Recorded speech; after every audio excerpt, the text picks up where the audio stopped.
Hello and welcome to a very special episode of Culture Wheels. As you may or may not know, it is Women's History Month, and we here at Culture Wheels wanted to recognize a few outstanding women who inspire us through their work, ideas, and projects.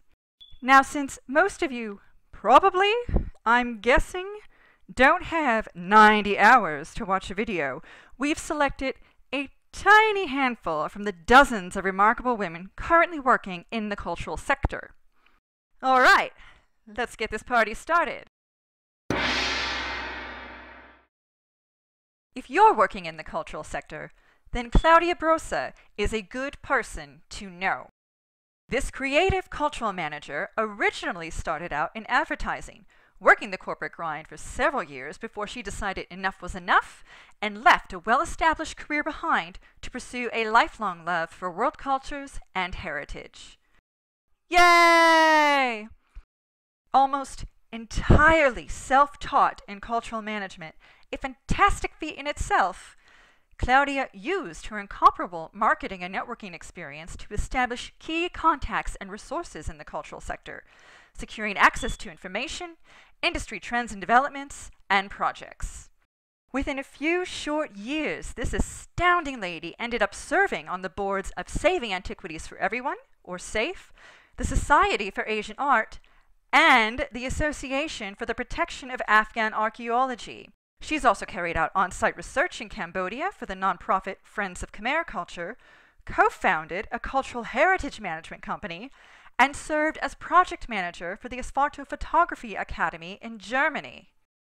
Claudia's unique experience in the advertising world has not only allowed her to establish an impressive network, it has made her a creative force for storytelling, interpreting global cultures in diverse and innovative ways that reach wider audiences and encourage cross-sector and cross-cultural collaboration.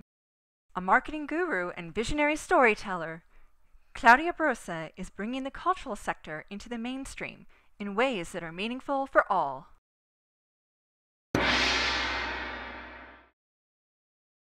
If you love Egypt in any way, shape, or form, then Hanna is probably a household name for you. If Egypt isn't really your thing, well, you still need to do your homework because Monica is not only an exceptional archaeologist, she's the 2014 winner of the Safe Beacon Award for Outstanding Achievement in raising public awareness about our endangered cultural heritage and the devastating consequences of the illicit antiquities trade. Drawing on first-hand accounts, Monica has witnessed, and continues to witness, armed and well-funded looters pillaging ancient and historical sites throughout Egypt, as well as land-grabbing mafia groups who hastily build or bury their dead on such sites in an effort to claim the land. With more than 46,000 followers on Twitter and a growing network on Egypt's Heritage Task Force, the Facebook community that she founded, by the way, Monica has not only used social media effectively to raise public awareness, but has also rallied on-site assistance in cleaning up vandalized sites and preventing destructive actions from occurring at others. Moreover, she has consistently asked scholars all over the world to send any photos they might have of items now missing from the famed Malawi Museum in Minya. Thousands of photos have since poured in, many of which were posted directly on the Egypt's Heritage Task Force Facebook page. This social media effort has been so effective that the Egyptian government has credited the publicity with helping to recover several hundred looted items. Intrepid, brave, resourceful, and inventive, Hanna is an absolute hero for the protection and preservation of cultural property.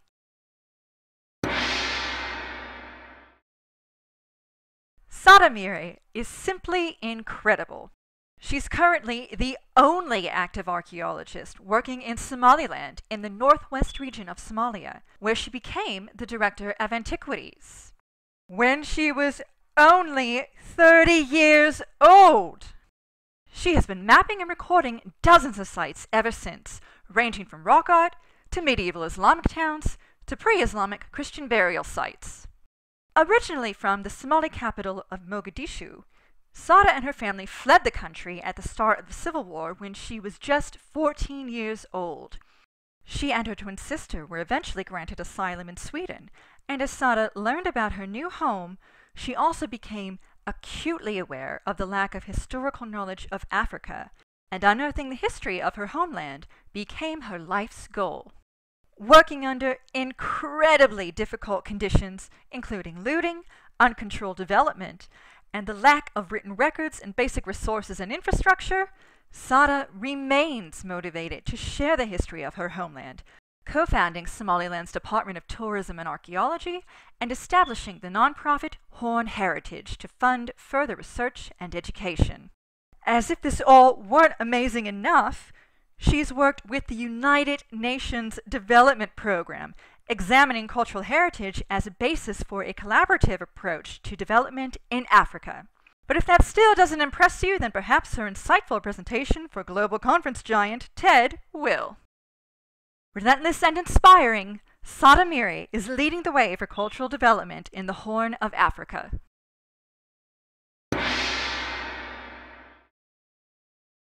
While sustainable tourism is gradually becoming a standard around the world, nobody is implementing the practice better than Nidhi Bansal.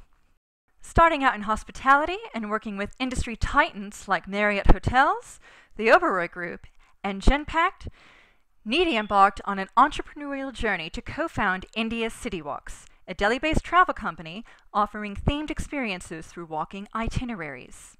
What makes the overall strategy for India's City Walks so unique and successful, however, is its emphasis on local participation, encouraging urban Indians to explore and care for their own culture, history, art, and heritage through the creation of original events and tours.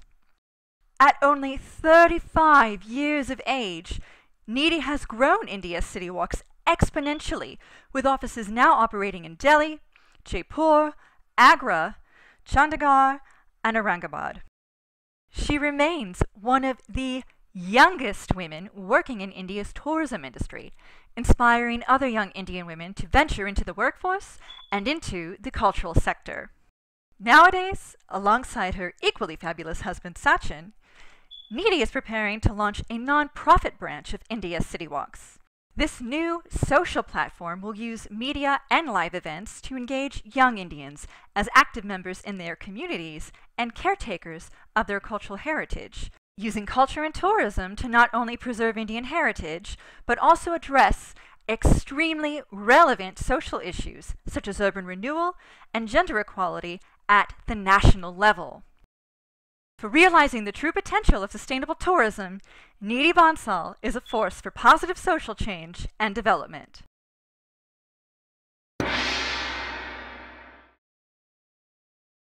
Ruth Tringham is amazeballs.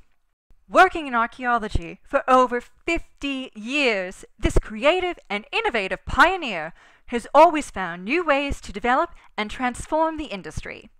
Though greatly experienced, she isn't rigid about her stances and methodology, and is constantly evolving by contesting and changing viewpoints, including her own, in an attempt to broaden archaeological methods and challenge terms that are haphazardly thrown around like an obsolete hacky sack. She has also brought a refreshing feminist approach to what is still a male-dominated field, leading to the exploration of ideas that were previously muffled or disregarded entirely. As if her career wasn't impressive enough, in 2011 she co-founded the Center for Digital Archaeology, or CODA, a data-driven organization that creates digital products and educational programs to support individuals and organizations in charge of the creation, management, and publishing of cultural content. She currently serves as CODA's creative director and president, consistently looking one step ahead to the long and short-term creative future of research projects, educational and training schemes, and community events. And did I mention that she's also the co-founder and director of the UC Berkeley Multimedia Authoring Center for Teaching and Anthropology? I mean, the woman is superhuman. Let me put it this way.